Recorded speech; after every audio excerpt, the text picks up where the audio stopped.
Dekorasi kabeh gitu ya modelnya. Kita pentas ini. Dekoran.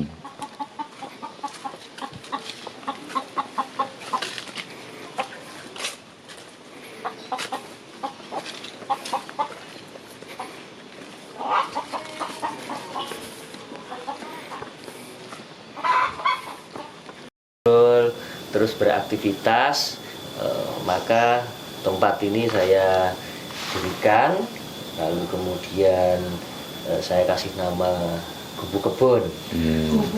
Iya, karena di kebun. Gubuk yang ada di kebun, intinya begitu. Lalu kemudian ini saya kasih nama Padepokan Seni karena ya memang di sini tempat untuk belajar bagi kawan-kawan, terutama kawan-kawan muda. Saya sebenarnya tidak bisa gamel, tetapi karena kegelisahan saya melihat kawan-kawan tradisi itu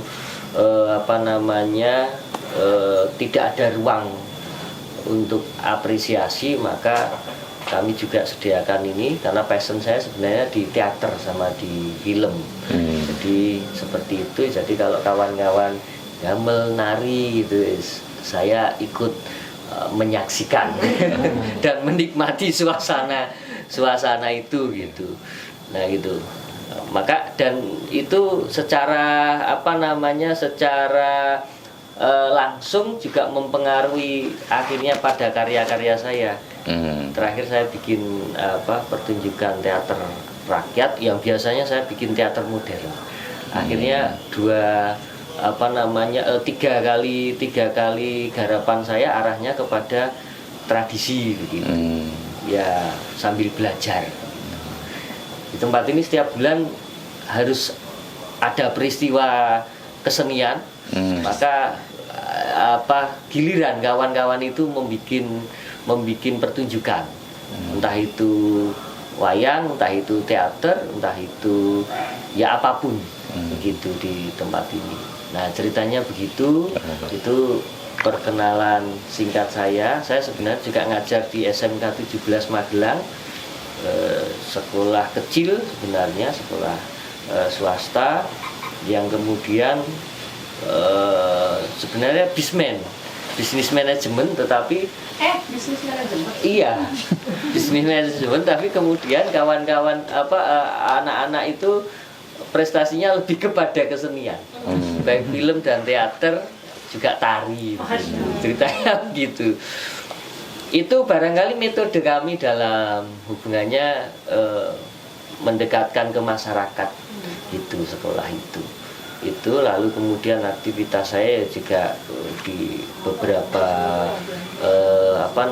bidang ini, organisasi kesenian juga di KSBN, di Dewan Kesenian gitu.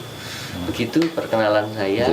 Nah, saya juga perlu mengenal panjenengan semua agar lebih nanti enaknya memang ngobrol aja biar nanti saling.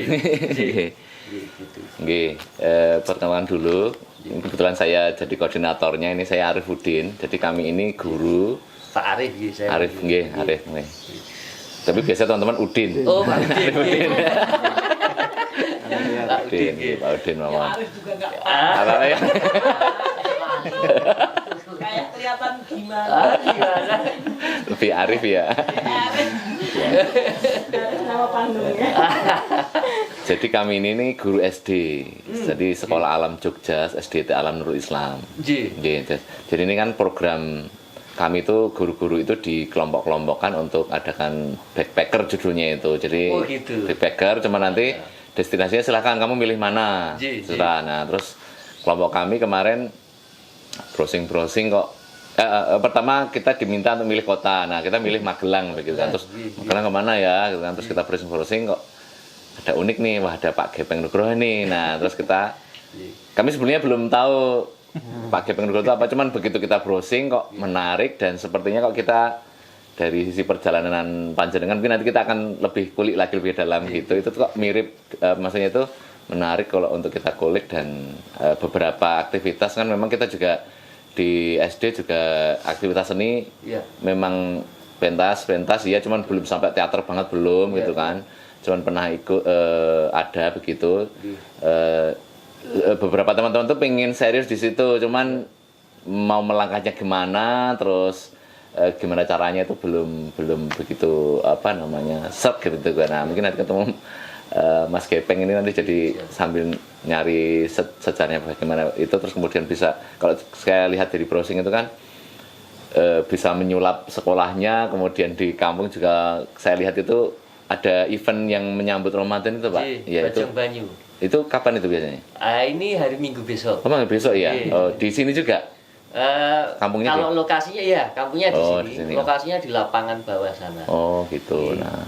Nah seperti itu kan, itu tuh menarik ya. Jadi ini seorang guru tapi bisa kemudian secara bisnis manajemen pula. Bisnis manajemen tapi kemudian kok secara bahasanya itu, secara sosial itu bisa membumi dengan seninya begitu. Ini kami tertarik di situ gitu. Begitu saya Arifudin, kemudian ini Pak Sar, Mas Sarwidi, ini Pak Kasidi, Mbak Rahma. Nisa. Oh, Mbak Nisa.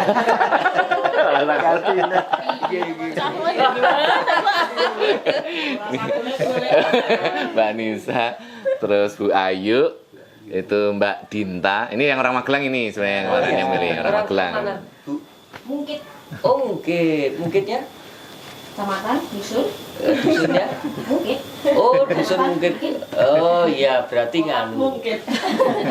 Blabak berarti. Oh iya. Saya beberapa waktu yang lalu diminta bantuan kawan-kawan Karang Taruna di sana bikin film ini Kampung Pancasila. Oh, film pendek itu. Nah itu. Baru tahu. Aja artising. Jarang pula. Di Jogja. Lanjut.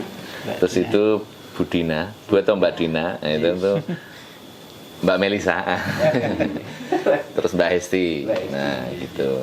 Jadi ini ini kelompoknya juga karena kebetulan kan kelasnya itu kami ini sebagian kelas 3, kelas 6. Jadi kan kami itu kan satu kelas 2 guru. Jadi biar ini tetap anak-anak masih sekolah, tetap stabil, makanya kemudian di setengah-setengahnya gitu. Satu kelas itu setengah guru, jadikan satu kelompok, setengah lagi satu kelompok. Luar biasa. Begitu, Mas Gepeng gitu kan. Jadi kami tertarik itu, dan mungkin nanti sambil atau teman-teman kalau mau dari mana dulu ceritanya, monggo silakan. Jadi kami itu kan aktivitas seni kami itu kan karena modelnya itu kan kami sekolah alam, terus kemudian kan tematik ya. Jadi temanya itu bisa jadi kan kami meskipun dinas, cuman tidak kemudian kurikulumnya dinas banget. Jadi misalnya sebagai contoh temanya misalnya Sumpah Pemuda. Nah kebetulan di satu tim guru itu di situ kebetulan kok ada yang seneng seni.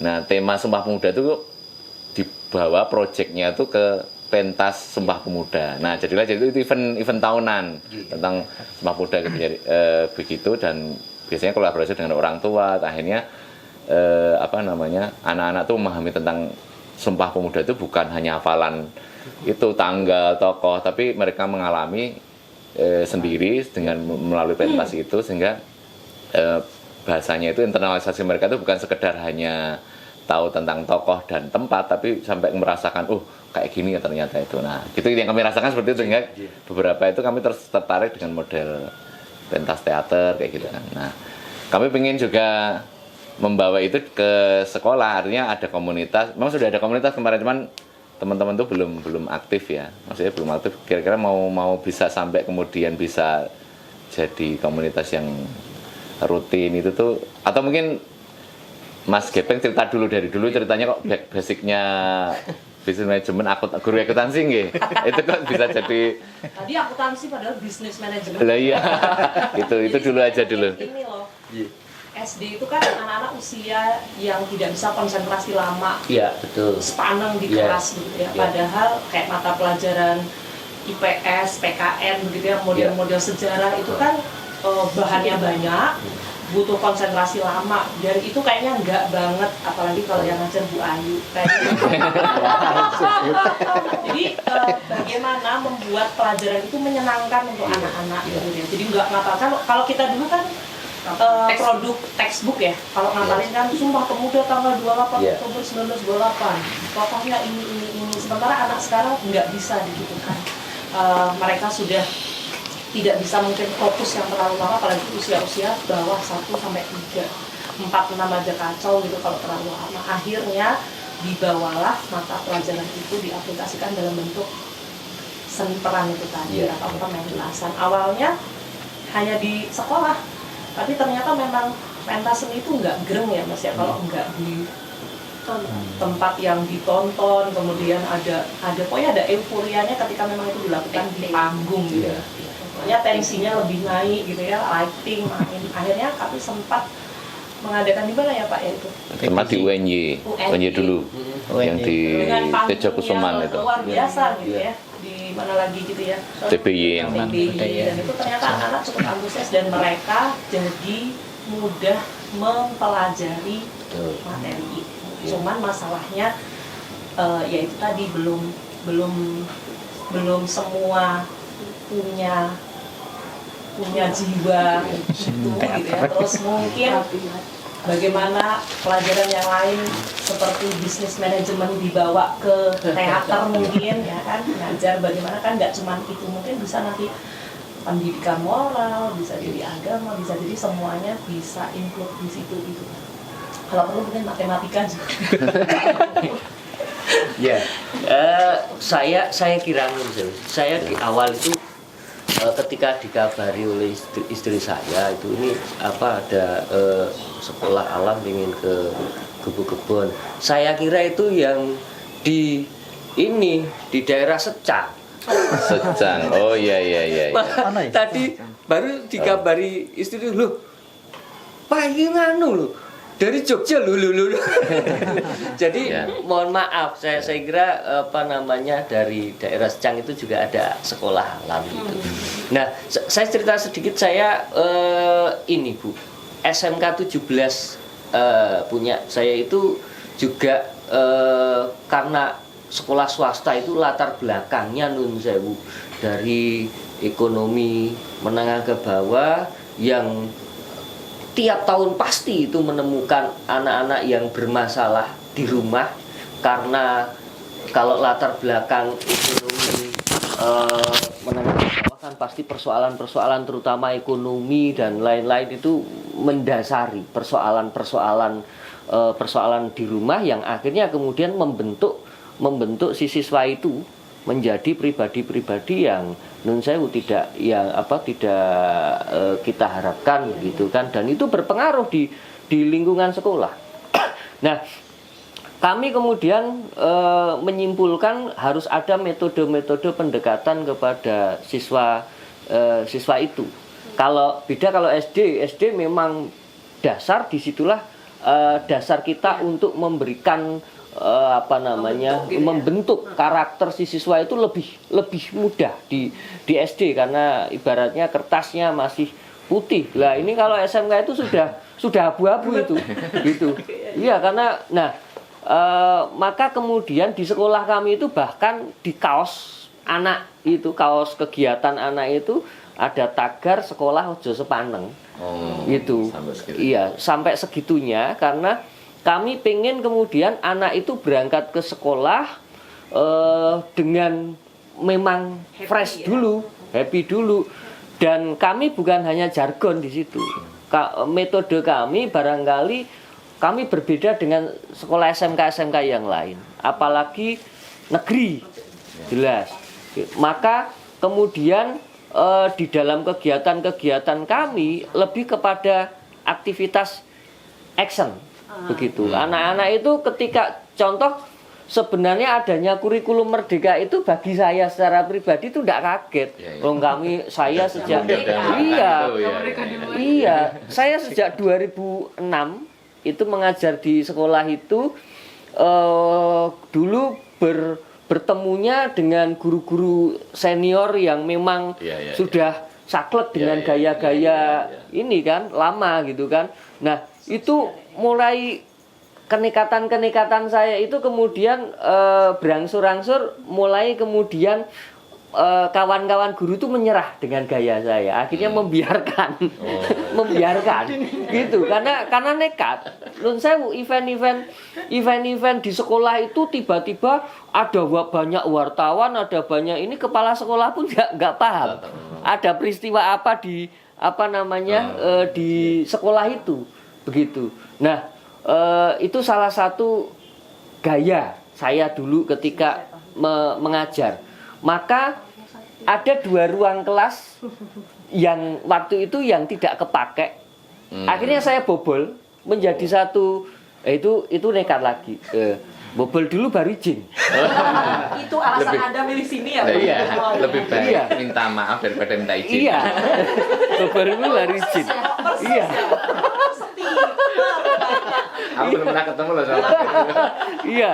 Orang-orang itu gitu. Dan saya waktu itu gedung itu kemudian saya cat warna hitam dan seterusnya. Orang-orang belum paham ya. Maksudnya apa lah, karena saya jaringnya teater itu banyak. Saya masih ingat sekali saya dapat lampu-lampu panggung itu dari Teater Lingkar Semarang, yang ceritanya sana itu mau upgrade alatnya yang lebih canggih lagi lah. Dapatlah ya setengah harga lah. Saya bawa tempel-tempel di situ. Nah, itu latar belakang ada mini stage di ruang saya yang yang akhirnya kawan-kawan P4TK Jogja itu juga Mas Eko Ompong itu juga sering membawa mahasiswa maupun kawan-kawan guru dari berbagai daerah, guru seni budaya dari berbagai daerah sering mintas di situ. Malah di situ. Ya. Iya. Dan itu ketika ngobrol sharing dengan Mas Eko Ompong waktu itu mengatakan, "Opo masalah sani jenengan kok membawa kawan-kawan guru, mahasiswa ke sini lah, padahal lah nih jenengan ada ruang ini. Saya pengen membuka mata mereka." Gitu. Pengen membuka mata mereka. Ini sekolah kecil tetapi apresiasi keseniannya itu atensinya besar gitu, dan itu metode pembelajaran yang efektif yang bisa digunakan oleh kawan-kawan guru seni budaya. Kadang mereka guru yang mengajar real teater saja, tidak mengadakan pendekatan, hanya pendekatan pendidikannya hanya melulu mengajar seni teater sudah begitu. Tidak melalui tidak diaplikasikan pelajaran-pelajaran yang lain include di dalam kegiatan itu. Ya, itu alasan kemudian Mas Eko Ompong selalu membawa kawan-kawan baik guru seni budaya maupun mahasiswa itu ke situ untuk sekedar pentas itu. Terus kemudian saya cerita lagi contoh ini kurikulum Merdeka itu kalau di tempat saya sudah ini anak-anak karena bisnis manajemen tadi di akuntansi tadi, anak-anak sudah saya wajibkan tempat ini harus penuh dengan penonton dan mereka membayar tiket. Nah, gitu. Masuk. Ya, mereka harus membayar tiket. Bagaimana caranya, metode marketing, metode kemudian manajemen pertunjukan mereka dan seterusnya. Dan mosok kamu kalau mau pentas selalu nyadong orang tua, kan gitu. Betul. Nah, itu tantangan bagi mereka. Di luar itu juga jelas ada kegiatan kewirausahaan, masak dan lain-lain ya. Tetapi di kegiatan kesenian pun saya pinginkan juga anak merasakan aura industri kesenian itu, meskipun ya masih hitungan puluhan ratusan ribu saja begitu. Tapi iya, tapi tidak ada masalah gitu kan. Ketika mereka saya minta memberikan laporan ya, laporan produksinya gitu kan, saya akan menyalahkan mereka ketika mereka nombok. Bukan saya kemudian wah kasihan, wah luar biasa kamu mau nombok dengan ini. Enggak, mereka salah, manajemennya salah, kenapa harus nombok gitu. Itu contoh kecil saja. Ketika saya menggunakan makin menggunakan alibi ya, saya gunakan alibi nih kurikulum Merdeka itu lebih kepada melibatkan guru-guru yang lain untuk ngopeni anak-anak di dalam apresiasi itu. Maka kalau dulu paling cuman bekerja sama dengan guru bahasa Indonesia sama bahasa Jawa. Yang mendampingi. Tapi sekarang bahkan guru akuntansi saya suruh mendampingi.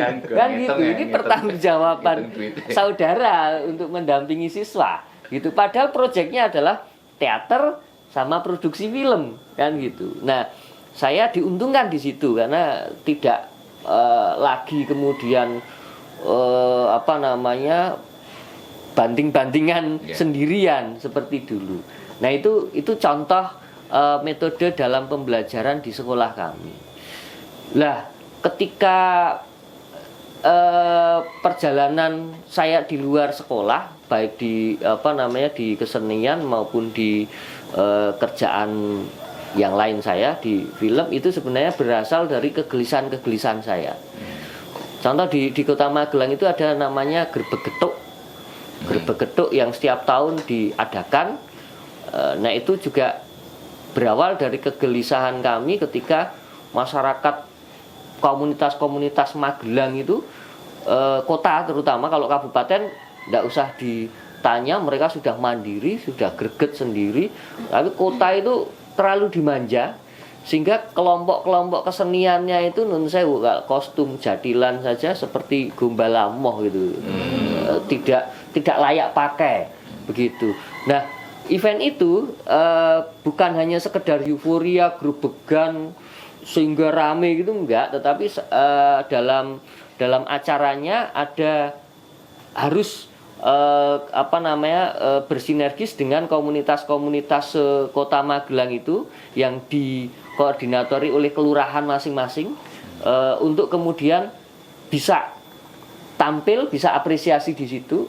Nah, setahun pertama, kedua, sampai dengan ketiga itu biasa-biasa saja, masih saya melihat kostum-kostum yang ala kadarnya gitu. Tapi berikutnya ada kemudian persaingan antar mereka. Tapi jelas persaingan yang positif, karena akhirnya mereka kemudian baik garapan tari, baik kostum, baik pendukung artistik yang lain, itu mereka bersaing sehingga energinya jadi positif. Mereka kemudian menghasilkan komunitas-komunitas seni itu dengan upaya daya mereka, dengan kostum yang baik, tarian yang baik, dan seterusnya. Itu secara tidak langsung berpengaruh pada dinamika kesenian kesenian rakyat di Kota Magelang. Nah, kalau di kampung ini sendiri, Bajong Banyu itu sebenarnya kami tidak menyakralkan sebuah sendang, enggak, karena alurnya begini. Ambil air suci, kalau dulu itu kami itu sering menggunakan sendang itu untuk mandi bareng menjelang puasa. Iya, padusan gitu kan. Nah, sekarang tidak mungkin karena sudah ada PDAM dan lain-lain gitu kan. Maka kami ambil air itu dari sendang itu yang masih debitnya air masih sama dari dulu. Nah, saya hanya mengajak masyarakat untuk ngopeni sendang itu karena sudah nggak kepake. Kalau dulu nggak usah khawatir karena tiap hari ada orang. Tapi kalau sekarang paling cuma 1-2 yang berdekatan di situ yang menggunakan sendang itu, yang terjadi apa? Sendang itu jorok, nggak kopen. Nah, akhirnya yang terjadi dengan event itu, minimal sendang itu kopen untuk selalu dibersihkan, karena kemudian diambil airnya di situ. Dan saya mengingatkan kepada masyarakat untuk ini, kalau sampai debit air di sini turun, yang bermasalah adalah lingkungan sekitar. Nah, maka mari kita harus menjaga lingkungan sekitar itu. Nah, akhirnya kami ajak masyarakat untuk mengambil air di situ dengan sebuah prosesi yang kami kemas menarik sehingga orang mau datang ke sana terus mengambil air itu. Filosofi saya adalah kepada menjaga kelestarian lingkungan itu. Persoalan kemudian ada orang yang mengasumsikan lain. Lah itu kan kemudian lalu serius. Ya, asumsi orang yang berkembang kan gitu. Dan kemudian mensakralkan dan seterusnya, itu asumsi yang berkembang. Tapi saya selalu nah, betul. Saya selalu berkata baik kepada media, kepada banyak penelitian kawan-kawan mahasiswa itu kalau bikin tesis maupun bikin skripsi itu banyak ngobrol dengan saya dengan acara itu gitu. Saya selalu mengatakan hal yang sama, tidak pernah mensakralkan dan seterusnya, menjaga alam, mengingatkan gitu. Yang akhirnya air itu dibawa, dicampur dengan air yang lain karena dibutuhkan untuk perang air gitu. Filosofinya perang air itu sendiri adalah logikanya kalau kita dibasahi, dilempar gitu kan, logikanya kalau kita tidak ikhlas kan marah, kan gitu. Tapi ketika semakin banyak lemparan dan kita bahagia dan seterusnya, maka tidak ada masalah nih dengan masyarakat sekitar kita itu, kan gitu. Kalau kita malah kita bahagia dilempar itu gitu, malah bahagia, membalaskannya dengan bahagia itu. Nah, filosofinya adalah tidak ada persoalan di masyarakat ketika kita sama-sama ikhlas, kita sama-sama loss begitu, maka tidak ada persoalan. Ada persoalan justru ketika perang air itu terjadi, masyarakat ada yang minggir, kan persoalan apa kan gitu kan, nggak ikhlas gitu kan. Nah itu filosofi yang kita pegang itu kan. Nah maka tolak ukurnya gampang kok. Orang yang banyak disenangi oleh orang lain, masyarakat itu yang paling lebus itu. Lempari ya. Iya. Karena yakin nggak akan marah. Nggak akan marah kan gitu. Orang tua yang lebus itu yang dicintai oleh masyarakat itu. Nah gitu. Ya tapi ya tetap tepot-tepot, jangan sampai orang yang sudah dulu itu ya gitu. Wes ketok sing lebus dhewe. Betul. Ya contoh ya.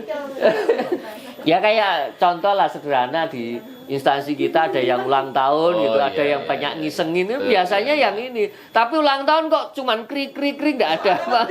Nah, harus salah. Lah itu kan. Itu secara filosofi. Betul. Gitu. Ada juga yang event tahunan kayak grebek kupat itu juga sama. Itu kalau saya filosofinya sih akhirnya masyarakat dari luar daerah kampung kita yang mau lebaran di kita itu pasti nunggu grebek kupat itu. Karena kemudian ini kita nyari duit untuk acara tersebut gampang kok Pak. Ya, caranya itu kupat itu kita bikin, panitia bikin itu langsung dimasukin ke rumah-rumah, mereka berebut sendiri, banyak-banyak kan mereka mau mengisi kupat itu. Iya. Nah, sebagian 20%-nya untuk operasional kegiatan itu, sisanya memang digunakan untuk gunungan kupat itu. Gitu. Ada kebanggaan ketika misalnya nih nun sewu orang kemudian memberikan uang 50, memberikan 100.000 begitu, mereka asumsinya cepat ketahuan nih, mengko heboh aku itu 100.000, jangan-jangan bukan aku. Gitu. Itu ada secara psikis ada kebahagiaan loh. Oh, isinya uang semua itu? Uang semua. Uang ada. Bukan beras ya? Bukan. Ada. Kapan yo? Ada yang kasih ada yang kasih voucher. Ya. Ada yang kasih voucher makan di warungnya si A, voucher belanja sekian ribu di warungnya A segala. Itu yang pengen kemudian dapat pengen promosi di itu kan. Iya. No problem, tidak ada masalah gitu. Nah, itu bisa jadi digunakan juga kan gitu. Ya, bukan apa-apa dan tidak mungkin lah orang-orang yang memberikan 100.000 itu ya ana sedikit riak mungkin ya, tapi paling mau ning sekitar. Oke, enggak masalah kan gitu. Tapi ada kegembiraan di situ yang ini. Itu dari idiom yang dari event itu. Itu ya semuanya sebenarnya kembali lagi kita mengambil bagaimana kebahagiaan di masyarakat itu diciptakan, tapi tentu saja tetap melibatkan unsur masyarakat itu. Nah, karena nun sewu kalau selama ini sebelum ada event-event itu ada, kita selalu kemudian pengen berbagi kebahagiaan ke masyarakat. Yang terjadi apa ya? Kita mau hanya pentas ke masyarakat, kita memenuhi sendiri kebutuhan kita, terus masyarakat tinggal menikmati. Bagi kami itu berpikir jadi loh kok terlalu memanjakan tanpa ada keterlibatan masyarakat itu. Nah itu juga PR dulu pada kami sehingga kita memformulasikan itu kegiatan-kegiatan itu. Nah mungkin itu juga bisa dipakai juga di sekolah, apalagi anak-anak kan. Nah gitu. Itu sih obrolan sekilas tentang ya mungkin ya di sekolah maupun di ini. Oh ya satu lagi, saya kurikulum Merdeka ini banyak sibukkan oleh sekolah-sekolah terutama SMP itu yang pengen ada baik teater maupun film. Ya. Dan saya kalau saya arahkan ke teater itu terkadang energi saya tidak akan mampu karena tidak bisa dilipaskan seperti di film. Kalau di film ketemu 2 sampai 3 kali, ketemu dengan anak-anak seusia SMP itu dilepaskan mereka sudah bisa produksi sendiri. Tapi kalau teater kan harus selalu didampingi dan seterusnya. Maka selama ini metode saya perkenalkan saja pada film dulu. Nanti teater gampang, nanti kalaupun ada yang memang passionnya di situ baru kemudian pendampingan di teater. Tapi kalau di film itu anak-anak dengan menggunakan gadget ini sudah menghasilkan karya. Gitu. Karena saya arahkan tidak langsung kepada yuk pakai DSLR, pakai mirrorless, enggak. Pakai HP gitu kan. Dan saya pertama kali tanya pada mereka ketika ketemu dengan mereka di awal, saya pasti mengatakan siapa yang pernah otak-atik ngedit video, baik itu Capcut, KineMaster dan lain-lain itu, karena itu dasar mereka untuk membuat film. Nah barulah dasar-dasar pembuatan film-film pendek itu saya berikan pada mereka. Maka gelar karya itu penayangan film-film mereka itu. Nah itu ya sedikit cerita lah. SD saya kira untuk kelas 4 sampai kelas 6 saya kira sudah mampu. Sudah ada ini masternya. Nah itu kan sinematografi ada. Nah oke. Itu Oke, baik itu obrolan pertama. Mungkin ada yang perlu disampaikan, yang sejarahnya tuh loh, Mas Gepeng. Jadi dengan backgroundnya akuntansi kok bisa langsung maksudnya itu sampai ini kan sudah sampai maestro gitu saya bilang. Dulu itu apa? Mungkin pengalaman saya senangnya tuh ada seseorang kemudian dengan karya dan kiprahnya gitu kan, dan dia kok ini kan termasuk diskusi kami di sekolah alam ya, makanya sekolah alam itu kan kami termasuk yang rodo istilahnya itu rodo bangkang kalau dinas karena kan kami Pak Udin bukan ya, aku saja ya, berarti aku yang membangkangnya ya.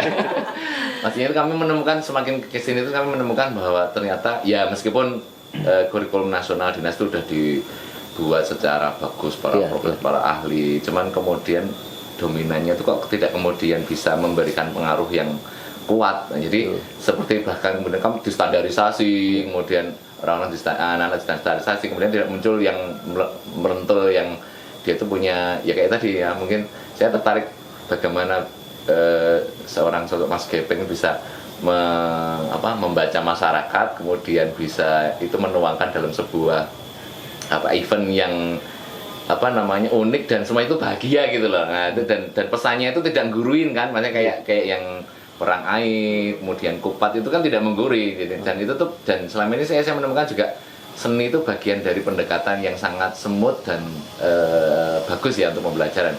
Daripada kita tuh, saya juga sudah pada titik kalau saya ngajar anak-anak dengan ceramah itu tuh anak-anak itu apalagi anak-anak sekarang itu ngerungok suwe wis ra kuat.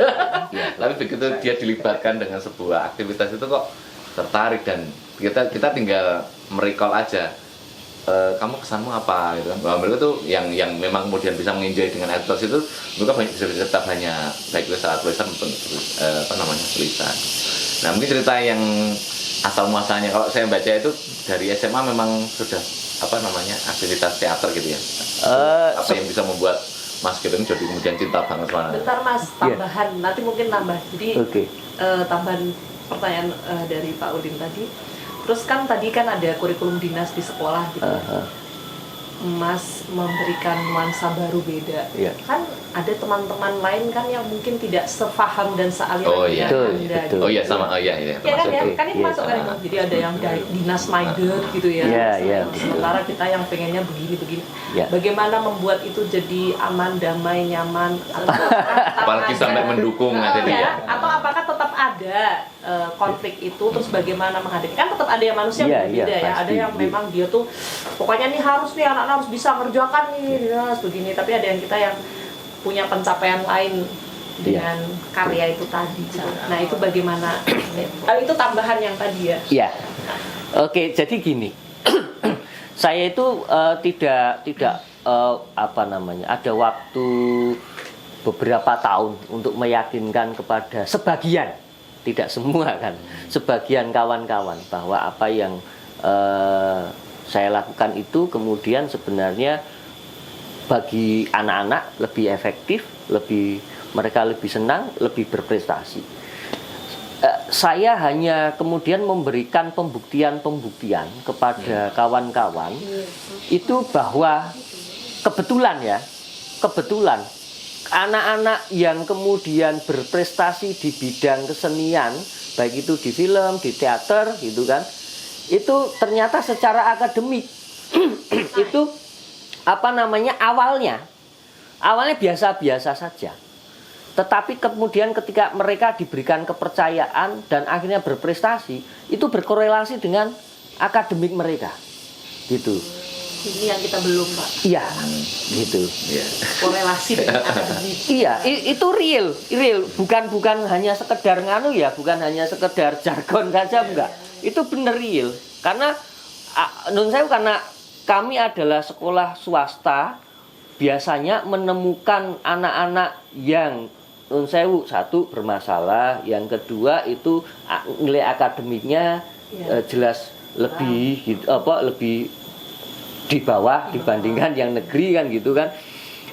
Tetapi yang jelas mereka itu masuk ke sekolah itu mereka itu sebenarnya sudah paham kok dengan kemampuan mereka baik secara intelektual maupun secara ekonomi. Mereka sudah paham. Nah, sebenarnya pemahaman mereka itu membuat energi yang negatif.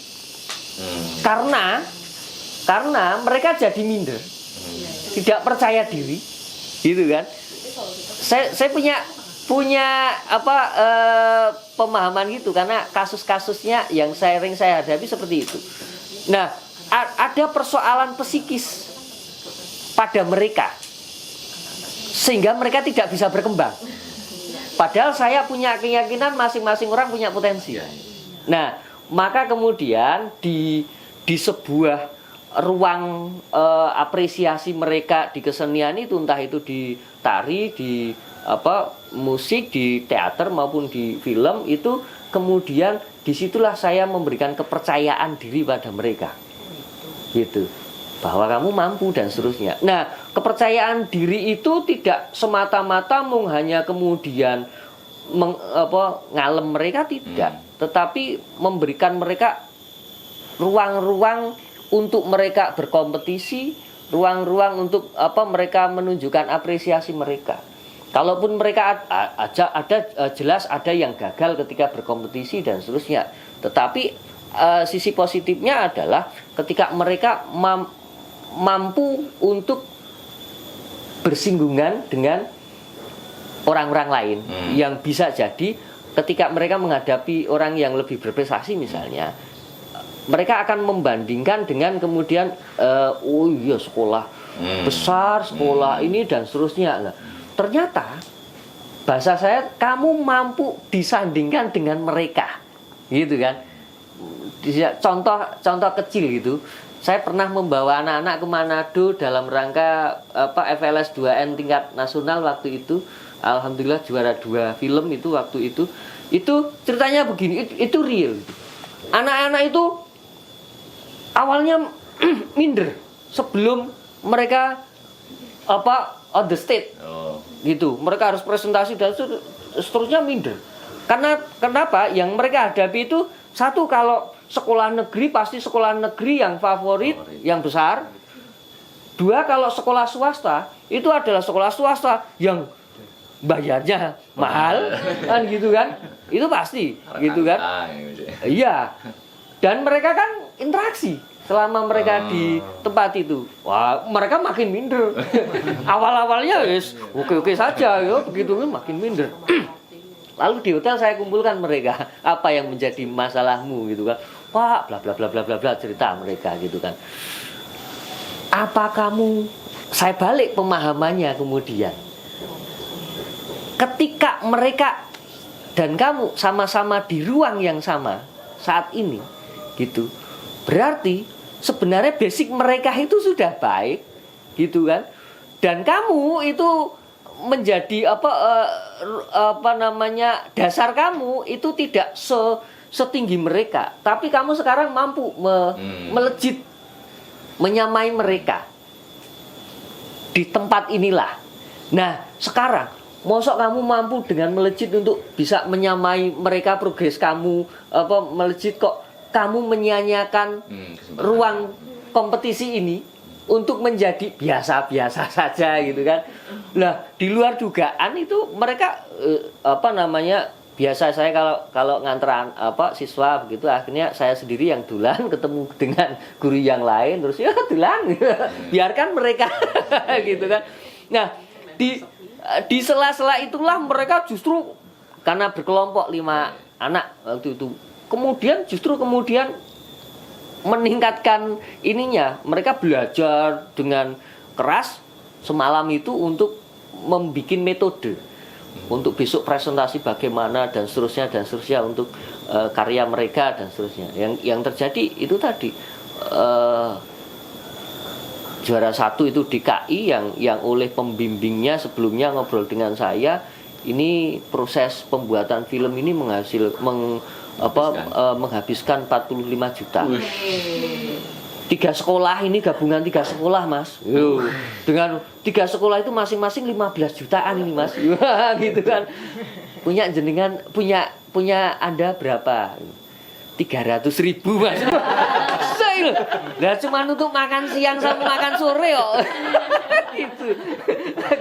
Ya itu guyonan saya waktu itu dengan yang bersangkutan. Nah, itu DKI Jakarta juara 1, Jawa Tengah juara 2, yang oleh SMK 17, juara 3 itu Jawa Barat.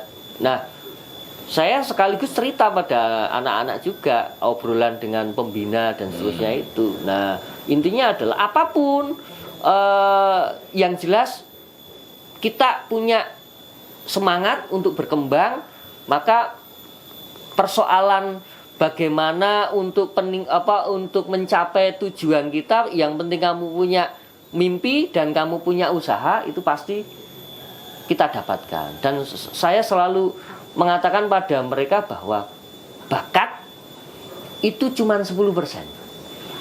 Yang 90% itu adalah kemauan.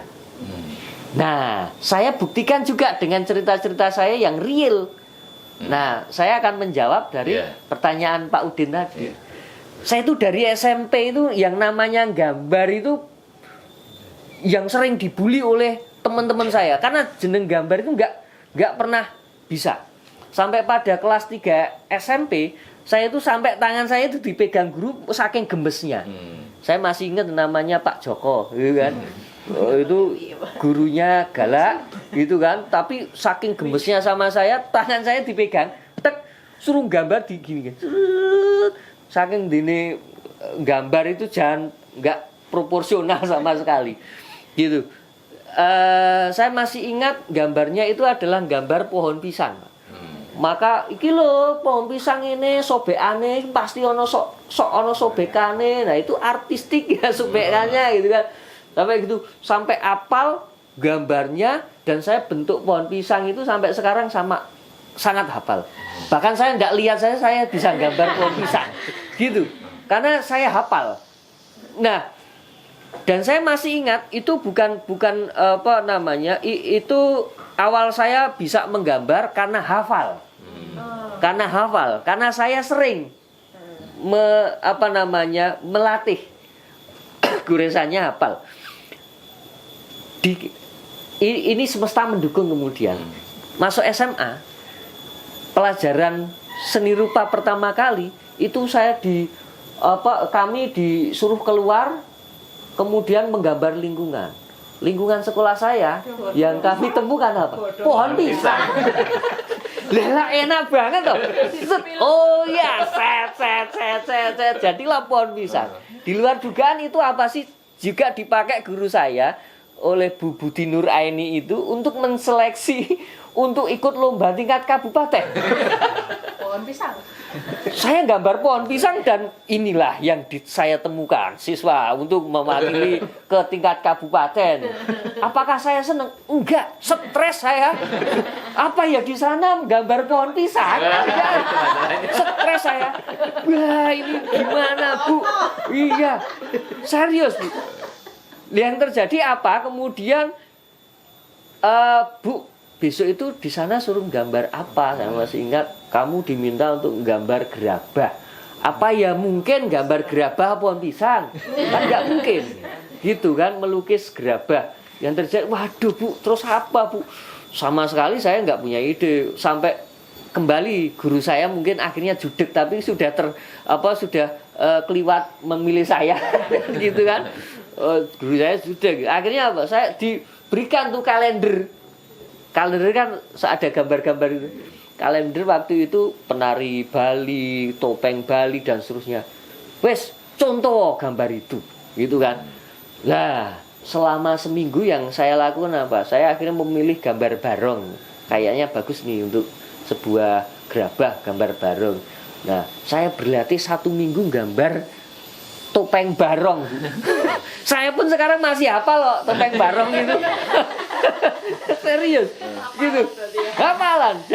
Dan yang terjadi apa? Wah, itu stres itu, saya di bawah tekanan bener. Tapi karena hafal menggambar itu, jadinya saya waktu itu ya alhamdulillah dapat juara 3 waktu itu, tingkat kabupaten.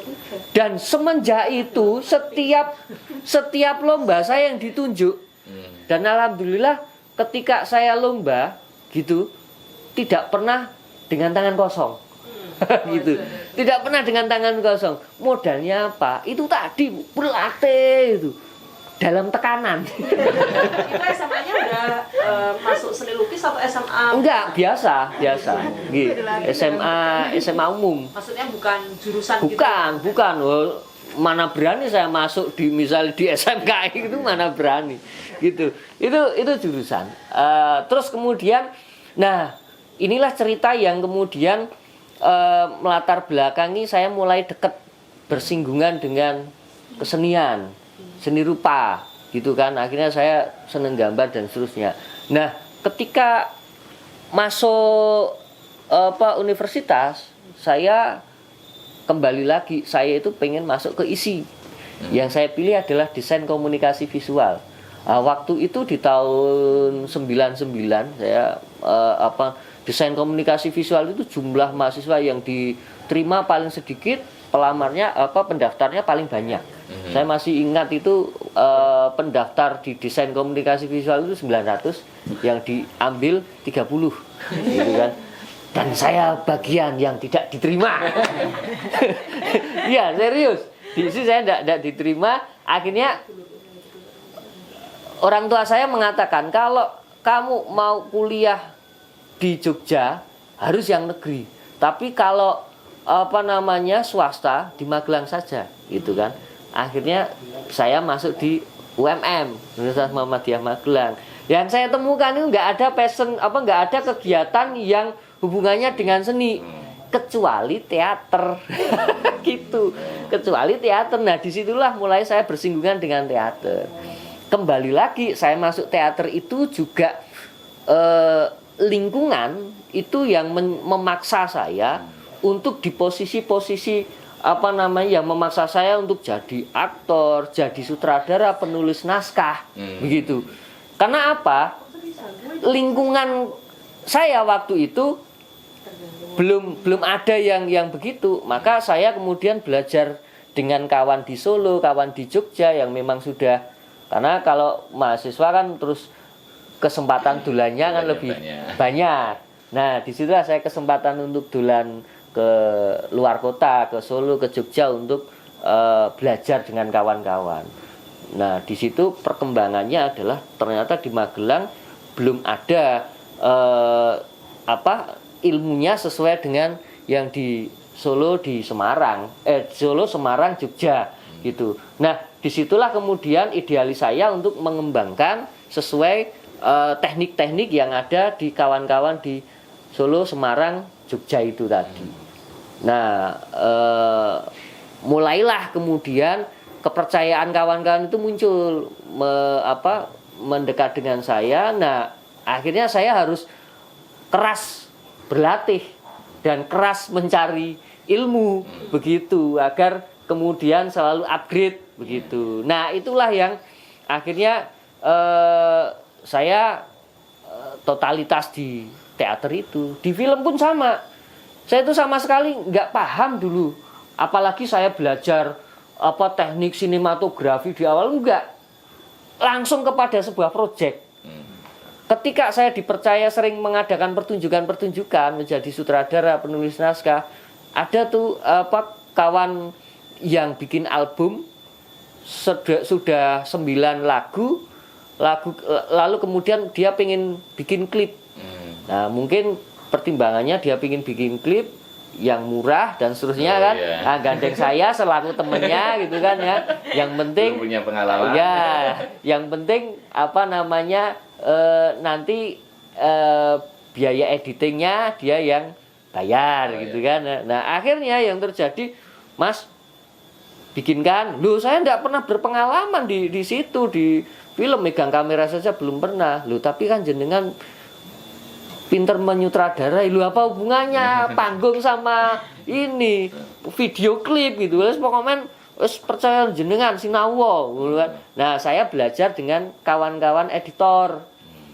Aku nak pengen begini, gimana caranya? Gini. Pengen begini, gini. Nah, saya gandeng kameramen adalah kawan yang punya kamera. Sampean kameramen itu gitu. Maksudnya ben gratis gitu. Nah, itu tahun 2004 kalau enggak salah, masih handycam. Masih pakai kaset. Kaset Hi8. Kaset Hi8. Nah, gitu. Terus nah disitulah saya belajar ngedit, saya belajar kamera dan seterusnya. Nah, perkembangannya sekarang ini saya bikin production house Cakrawala Film itu. Oh, ini tadi yang saya lihat ya? Ya. Bawah ada Cakrawala. Ya, itu rumah saya di sana. Oh, itu. Itu ya. Wah, itu ceritanya. Itu menjawab dari sejak kapan. Jadi semua saya belajar dari lingkungan, dari kawan, mengembangkan sendiri, bahkan sampai metode latihan pun otomatis saya meng-create sendiri. Intinya tujuannya apa? Nah, latihan di sana itu sebagai referensi untuk kemudian, karena setiap psikis anak atau remaja atau orang itu berbeda di sana dengan di sini pasti berbeda. Nah, metodenya pasti berbeda gitu. Itu tapi tetap sebenarnya sama. Yuk olah vokal, yuk olah rasa, yuk blocking dan seterusnya, tapi pasti metodenya berbeda-beda gitu. Saya banyak belajar dengan juga Mas Eko Ompong itu, dia menciptakan teater dengan permainan gitu, itu menarik gitu. Nah, itu salah satu metode juga gitu. Nah, itu saya menjawab tadi. Nah, sejak bagaimana mengantisipasi atau mengkorelasikan dengan kurikulum tadi ya. Oke, kan teman-teman di SMK Ya, 17 itu mungkin nanti ada yang pokoknya nih jangan cuma teater aja, Ya. sekolahnya loh dinas Akreditasi. Pasti itu, pasti. Akreditasi gimana? Betul. Oh, ini curhat colongan. Iya. Saya gini, jadi gini, sampai kepada saya tuh ngajarnya itu dulu memang ngajar juga akuntansi, juga ngajar seni budaya, tapi lama-kelamaan saya kayaknya kerja itu harus dengan nyaman gitu kan. Maka biarlah akuntansi itu biar menambah jam kawan-kawan yang lain gitu kan. Biar juga jam ininya otomatis kan ya honornya juga bertambah kan gitu. Udah saya tak di seni budaya saja. Nah, maka saya waktu itu waka kurikulum saya kebetulan ya juga setuju dengan apa yang langkah yang saya lakukan sampai kepada data Dapodik saja itu kemudian di ini bukan nganu ya tetap istilahnya manipulasi ya, tetap ya, ya. Tetap di situ saya sebagai sebagai guru akuntansi ya, terus kemudian tetap saya ngajarnya seni budaya ya. Gitu kan. Nanti ketika ada harus di cross check dan seterusnya itu gampang, anggaplah itu berpartner dan seterusnya kan gitu. Itu dulu ketika untuk ngejar sertifikasi ya, tapi pada kenyataannya kan ada saja ganjalan ini, maka saya loskan tuh namanya sertifikasi itu. Udah saya enggak butuh tuh, yang penting saya butuh kebahagiaan dalam mengajar, dalam bekerja gitu kan. Ya, sudah. Itu daripada itu saya tersiksa gitu, tapi berikan saya kebebasan yang lebih gitu kan. Termasuk karena saya kadang juga ada aktivitas-aktivitas di luar sekolah juga. Jadi saya izin ya, ini ada workshop, ada ini ya gitu. Nah, itu sebagai mungkin pengganti itu tadi. Itu. Nah, itu sekilas saja intermezzo gitu. Nah, terus kemudian hubungannya dengan pelajaran itu yang penting. Sekarang saya tekankan, apalagi sekarang banyak guru-guru baru yang masuk ke sekolah kami, maka yang penting adalah produktifnya, materi produktifnya yang tetap harus juga berkualitas gitu kan. Kalau di tempat saya jurusannya akuntansi ya mata pelajaran akuntansinya yang memang harus tetap digawangi, dijaga. Itu pun tetap aplikasinya tetap sedikit rada-rada juga nyentuh-nyentuh, diapresiasi anak-anak juga gitu kan. Di kewirausahaannya, di pertunjukannya dan seterusnya, itu tadi yang saya ceritakan gitu kan. Tetapi tetap ilmunya tidak boleh hilang, hanya bahasa Indonesia, bahasa Jawa, IPS, sejarah dan lain-lain. Yo, ini ada ruang jenengan masih tetap energinya masih oke, hanya untuk ceramah di depan kelas ya gitu. Gitu. Ketika kawan-kawan itu merasakan bagaimana aplikasi yang saling berinteraksi itu, mereka lebih senang ternyata gitu. Selama ini karena mereka tidak pernah dilibatkan itu, dan tidak ada pemahaman itu. Tidak ada pemahaman bahwa oh iya ya, sejarah itu ya tidak hanya cerita di depan kelas gitu, tetapi ya juga diaplikasikan dengan mereka berapresiasi gitu kan. Itu perlahan, Bu. Tahun ini oke lah bisa menaklukkan satu guru. Iya, betul gitu. Kalau panjenengan semua kan sudah pemahamannya sudah sama, saya kira kan gitu, sekolah alam kan gitu kan. Nah, kami yang memang notabene memang mindsetnya pembelajaran dari dulu secara seperti itu, ya harus perlahan gitu. Nah, sekarang bisa dikatakan itu sudah 80%. Ya, sudah 80%. Yaitu yang karena akuntansi itu tidak bisa kemudian 100% bisa diapresiasi. Gitu. Memang harus otak-atik di komputer. Gitu. Nah, secara psikis otak-atik di komputer kalau anak-anak minta anak-anak kerasan di depan komputer itu juga harus ada metodenya. Metodenya harus ada satu aplikasi yang juga mereka sukai di komputer. Gitu kan. Maka di kawan-kawan itu walaupun ada jurusan akuntansi tetapi kemudian di situ juga oleh kawan diajari Photoshop, Corel Draw gitu. Tujuannya apa? Mereka biar kerasan di depan komputer.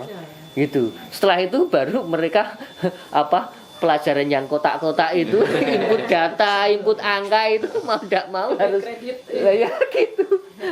Debit kredit itu mereka ya juga ini mau tidak mau gitu mulai kerasan dengan komputer gitu. Ya metodenya seperti itu. Beda kalau sekolah negeri yang memang masuknya sudah dengan intelijensi mereka yang memang nilainya sudah bagus dan seterusnya. Kesadaran mereka untuk pada pelajaran itu relatif lebih tinggi kan dibandingkan anak-anak yang masuk ke sekolah kami kan gitu. Nah itu cerita sedikit Bu. Banyak ini Pak. Luar biasa. Gitu. Kalau yang bentuk diaplikasikan tadi yang ke kesenian gitu, mata pelajaran gitu, terus bentuk evaluasinya gimana? Contoh begini, misalnya di bahasa Indonesia, jelas kemudian lebih kepada mereka untuk membuat skenario itu sudah proses panjang sendiri, gitu. Terus kemudian lalu kemudian kalau bahasa Jawa bagaimana? Anak-anak itu terakhir mereka produksi juga teater bahasa Jawa gitu. Nah, anak-anak itu ketika kemudian menggarap teater bahasa Jawa jelas itu kan kepada pendidikan di bahasa Jawa. Lah, terus kemudian IPS-nya bagaimana? Kan gitu. Sosialnya bagaimana dan seterusnya.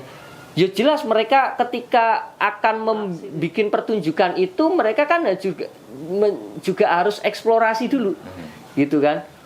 Bagaimana sih kondisi sosialnya harusnya dan seterusnya. Itu minimal menjadi bahan diskusi dengan guru, gitu. Menjadi bahan diskusi dengan guru. Lalu kemudian apakah bahasa Indonesia tetap kemudian bisa masuk di dalamnya, gitu? Ya bisa, ya. Dengan kemudian guru kemudian diskusi dengan mereka diminta untuk membuat sinopsis, diminta untuk menggubah skenario dan seterusnya. Itu tinggal peluang-peluang membaca peluang saja. Guru. Kalau lebih lanjut kan anak-anak nggak sama ya.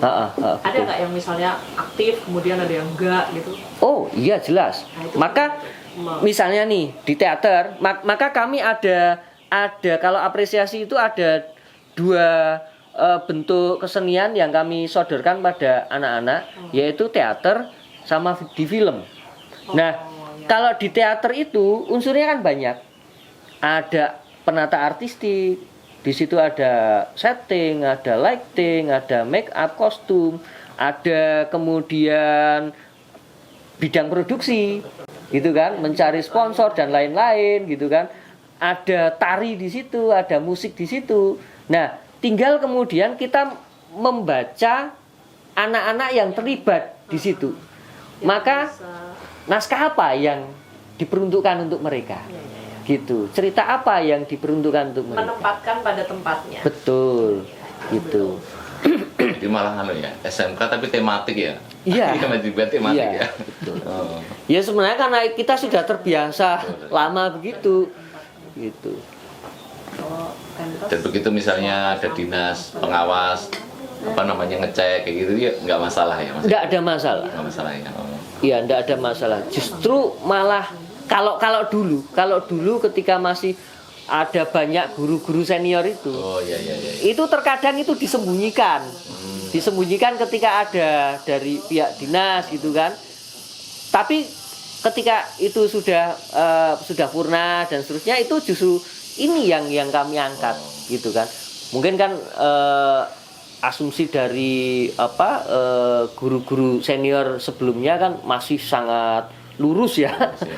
Gitu. Nah, mosok sekolah kok seneng-seneng terus kan gitu kan. Gitu. Ya terus tertohok ya. Iya. Tapi kan memang harus bahagia ya. Iya, makanya itu kan.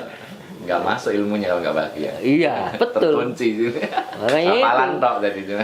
Tagar sekolah ojo sepaneng Nah, tadi. Nih, kaos angkatan ya. Pelepasan wedding. Masya Allah.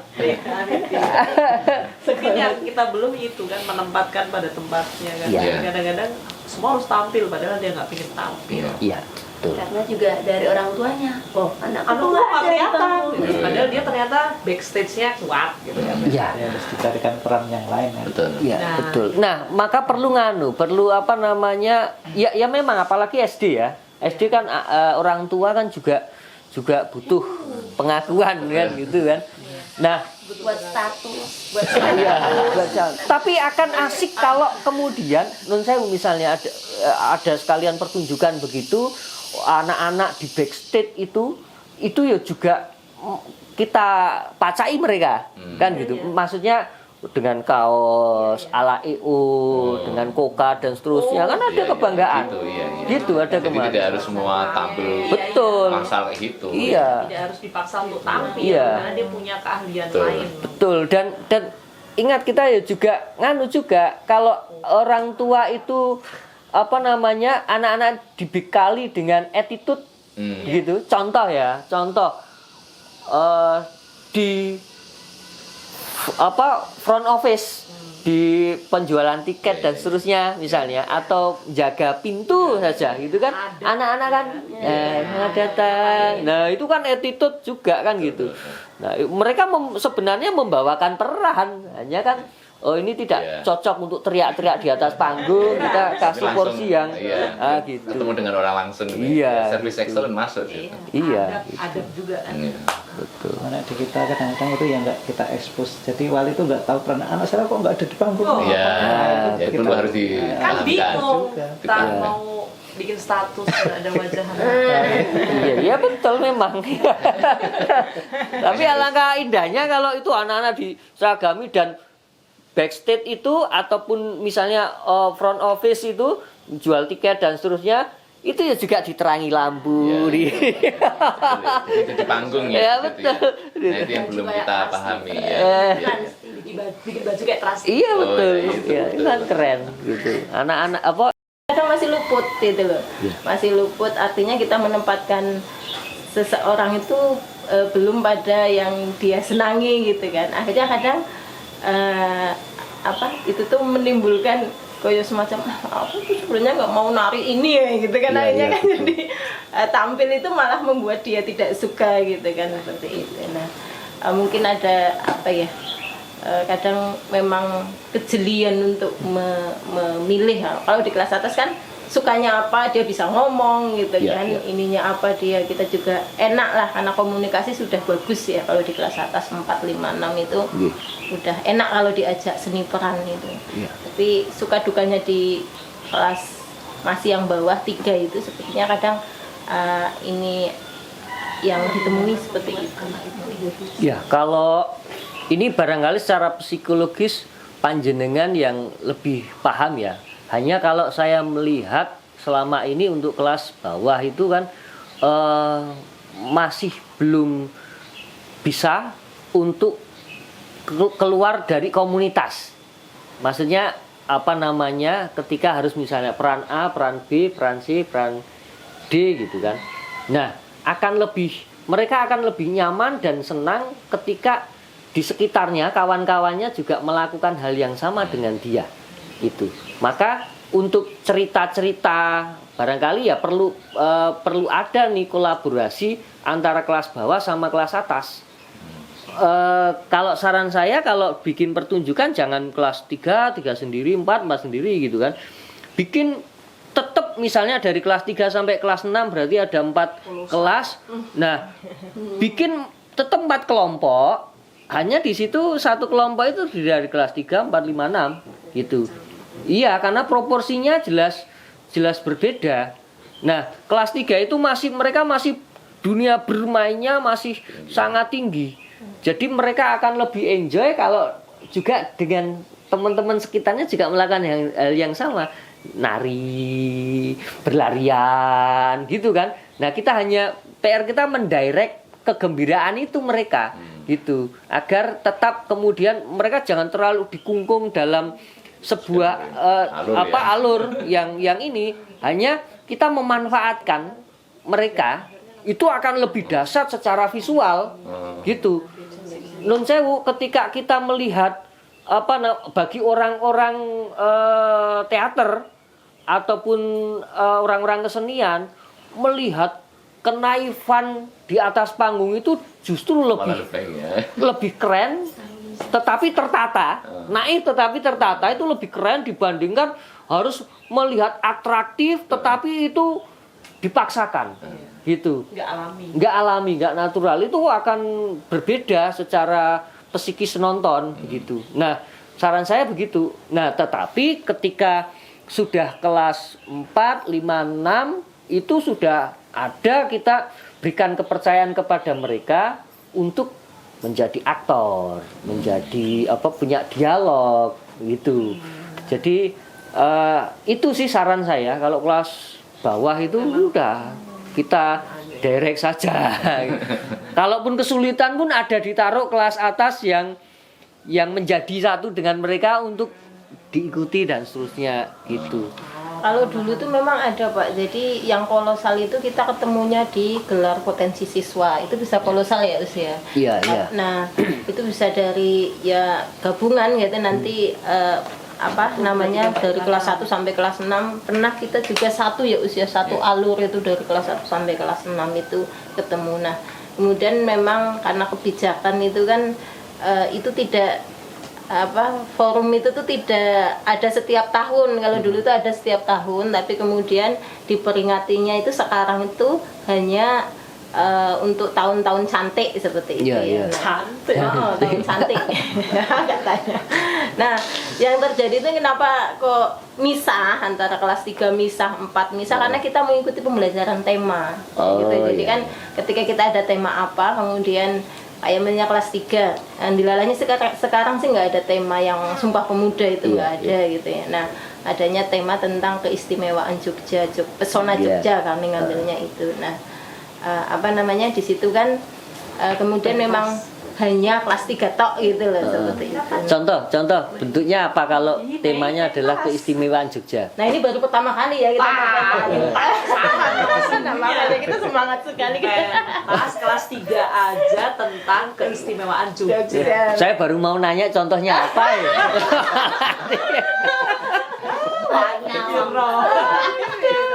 Nah itu kami minta pertimbangan ini. Jadi dulu-dulunya kita kalau di kelas 3 itu selalu Sumpah Pemuda. PJ pantas pertanyaan. Nah ini tiba-tiba naiknya di kurikulum Merdeka ini ketika kita create temanya itu mengarah ke pesona Jogja gitu kan. Nah, itu juga masih bingung ya. Karena saya ditunggu. Ramunya bagaimana? Nah, aduh kayaknya udah mulai berpikir. Enggak Masukkan saja mungkin. Ini justru ketika semua guru-guru itu sudah punya visi yang sama sebenarnya untuk untuk sistem penilaian. Tapi saya nggak ngerti ya SD itu apakah tema di kelas 3 sampai dengan 6 itu apakah bisa dikorelasikan, disinergikan. Misalnya tematik itu isinya di dalamnya ada bahasa Indonesia, ada macam-macam ya. Terus maksudnya apakah ada di materi di kelas 3 ini juga didapatkan di kelas 4 dan seterusnya. Nah, kalau nyambung seperti itu kan sebenarnya kan dibikin pertunjukan-pertunjukan yang itu menggabungkan masing-masing tingkat itu kan bisa gitu. Itu misalnya lo ya, ini saya kan enggak paham materinya itu. Maksudnya itu ya, ini hubungannya justru kemudian akan menciptakan heterogenitas dari pertunjukan itu ya. Jadi karena misalnya nih kelas 3 nonton nih kakak kelasnya di kelas 5 atau kelas 6 dengan ekspresi yang baik menjadi seorang aktor misalnya, bisa jadi nanti dia ketika di kelas 4 dia sudah berani seperti itu kok. Menjadi referensi secara di bawah sadar dia gitu. Terus kemudian jadi nanti ekspektasi kita kepada mereka itu bisa jadi mereka lebih tinggi ini lompatannya dibandingkan ekspektasi kita gitu. Karena kepercayaan yang diberikan kepada kita gitu. Tapi kalau bicara soal tema yang harus dikerjakan oleh satu tingkat itu saja, kalau saran saya itu misalnya nih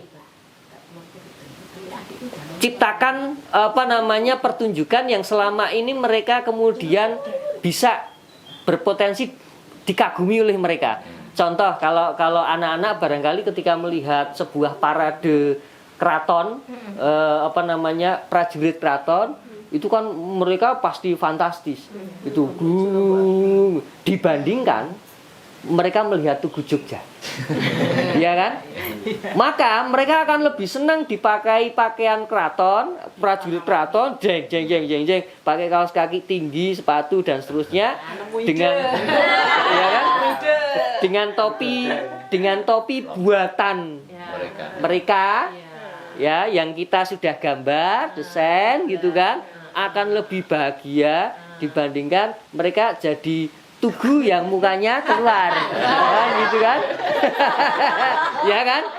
Nah, disitulah diciptakan kalau mau bikin pertunjukan kan bisa nih, mau apa nih ceritanya, yang penting mereka ada adegan baris berbarisnya gitu kan ya, ada baris berbarisnya, narinya kan gitu. Nah, itu ciptakan dari imajinasi mereka karena mereka melihatnya eksotis gitu. Jangan mereka melakukannya dengan tekanan gitu. Lah ora fantastis delok Tugu Jogja kok ngono kan. Biasa saja kok, saya kok dadi Tugu Jogja ngene-ngene. Lah itu saya kan tersiksa. Cuma jadi tomat gondol.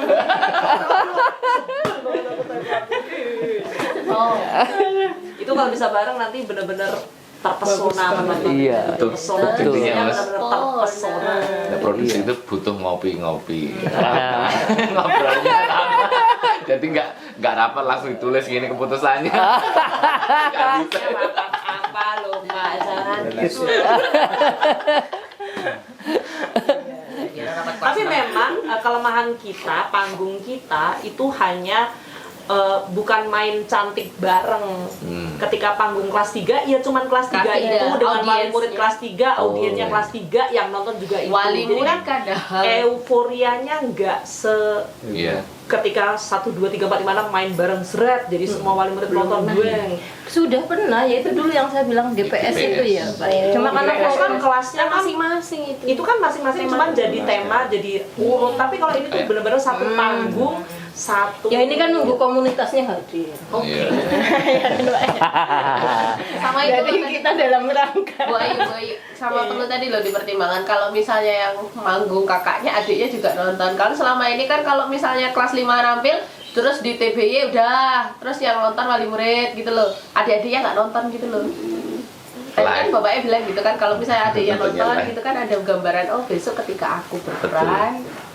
Ya sebenarnya itu kan kebijakan juga karena posisinya juga malam gitu kan, dan lain sebagainya. Sebenarnya kalau misalnya itu di setting kemudian jadi ayo kita mendukung semuanya gitu. Itu kan malah jadi keren ya. Jadi apa namanya sebenarnya malah sudah pembelajaran udah masuk semua itu. Misalnya kelas atas. Jadi bukan masalah malamnya, karena kemarin kita cari panggung malam tuh kayaknya kan kalau panggung malam itu kan lebih wah ya Pak ya dibanding kalau Auranya siang hari. itu. Kenapa dulu kami nyari malam itu kan karena kayak lightingnya lebih dapet gitu, aura manggung di malam hari gitu. Tapi kalau udah bisa bareng kompak serentak memang mungkin kayak asem-asem. Ya, menurut saya berapa nganu sih, berapa lokal sih? 496 murid. 496. Satu level 3 kelas. 84 400-an anak. Berapa Mbak? Satu level 489 siswa kelas 1 sampai kelas 6. Kalau satu level ini 84-an. 84. Oke. Ya, itu nganu sih pilihan ya, pilihan. Hubungannya kan memang ketika tidak bisa disatukan ya karena pertimbangannya barangkali banyak ya. Hanya bayangan saya ketika itu setahun sekali pagelaran karya itu ya dibikin seperti itu, entah itu misalnya di TBC atau di ini hubungannya dengan ini Nun Sewu. Kalau kita hubungannya dengan untung rugi pembuatan event itu kan kalau bisa menghadirkan sejumlah orang tua siswa segitu dibroyo bareng misalnya kan gitu kan ya, terus kemudian pertunjukannya juga bisa bergantian, tetapi itu kelompok-kelompok yang saya maksud tadi gitu kan. Nah itu kan juga keren gitu. Jadi semua punya gawe tapi dibikin apa iya gitu. Betul ya gitu. Durasi enggak perlu panjang gitu. Pasti besok ada kelompok kuning lombok. Sebenarnya saya enggak. Betul. Jadi kalau melihat Bapak Mas Gepeng ini nggak harus, makanya aku kayak pemerintah itu tadi kan kalau urusan nanti ke sekolahan kan duit sekolahan toh. Nah biasanya kan terus proses. Jadi biasanya kalau di manajemen sendiri kan kita tadi bisa seperti jual tiket, terus nanti ada yang sponsor. Itu orang seni tuh kayak gitu. Modelnya kepepet. Saya kan punya banyak banget saudara-saudara orang seni. Jadi iya memang gitu. Jadi bayangkan gini.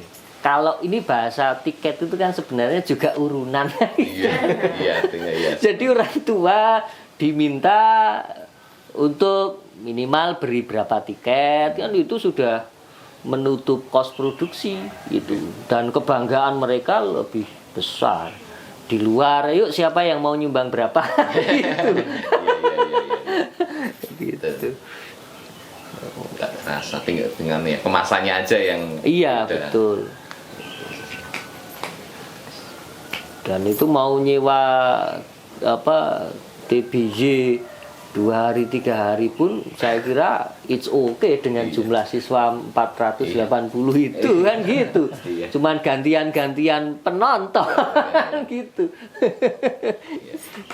Yuk, bisa yuk. Ayo. Ayo semangat, Bu, ayo. Ini konsolnya.